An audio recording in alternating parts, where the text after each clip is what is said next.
How you doing? My name is Bob Romarino. And I'm Angelo D'Ambrosio. And we're going to show you how to make caramel fudge waffle cone ice cream. Okay, so the first thing we're going to do is we're going to add our fudge right into our unflavored mix.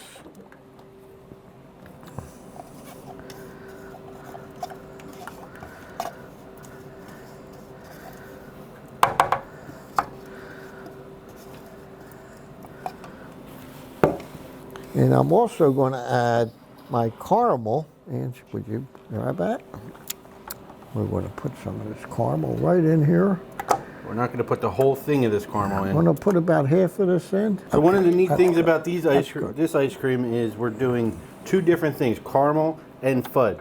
You know, we've done fudge before, we've done caramel before, but here we want to show you how to incorporate two different things into one good tasting ice cream using our B12V. We're going to whisk it up real good. If you have a electric blender, you can use that.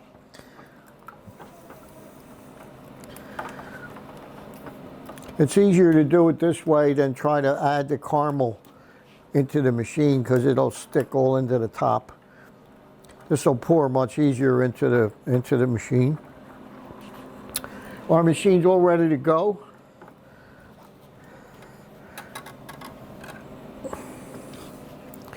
Our broken up waffle cone we're going to add to the product as it comes out. Now we're ready to take it over to the machine and pour it in.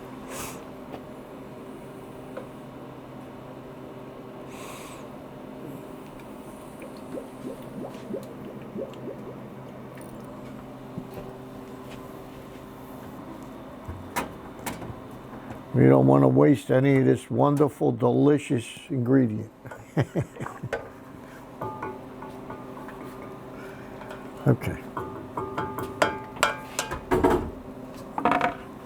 We're going to add about 2 ounces of vanilla.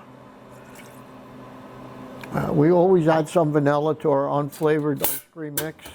We're going to turn on our dasher, let it run for a little bit, get things mixed up. Turn our refrigeration switch on. Set our timer for about 7 minutes. And go ahead and lower our RPMs a little bit. There we go. And I'm going to set this for about 42, 43 viscosity. And that should be ready to add air into it when we get to that point. Okay? So we're going to let that go ahead and cook for our 7-minute time, and we'll keep an eye on our product by checking it through the top of the fill spout here.